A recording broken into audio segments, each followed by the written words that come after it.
সামাজিক যোগাযোগ মাধ্যম ফেসবুক লাইভে এসে অভিনেত্রী তানজিন তিশার বিরুদ্ধে গুরুতর অভিযোগ করেছেন অভিনেত্রী সামিয়া অথৈ।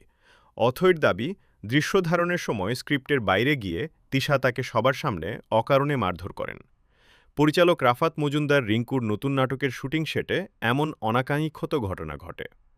মানিকগঞ্জে চলছিল নাটকটির শুটিং। সেটে হঠাৎই সহশিল্পীকে অকারণে শারীরিকভাবে সজোরে আঘাত করেন তিশা। মূলত ঘটনার সূত্রপাত একটি উপহারকে কেন্দ্র করে। তিশার নতুন সিনেমার খবরে শুভেচ্ছা জানাতে উপহার নিয়ে সেটে যান অথৈ, কিন্তু সেটি গ্রহণে অস্বীকৃতি জানান তিশা। এরপরই শুটিংয়ে প্রকাশ্যে অসৌজন্যমূলক আচরণ করেন। অথৈ প্রাথমিক ধারণা, ২ বছর আগে অথৈকে অভিনেতা মুশফিক ফারহানের সাথে নাটক করতে নিষেধ করেছিলেন তিশা।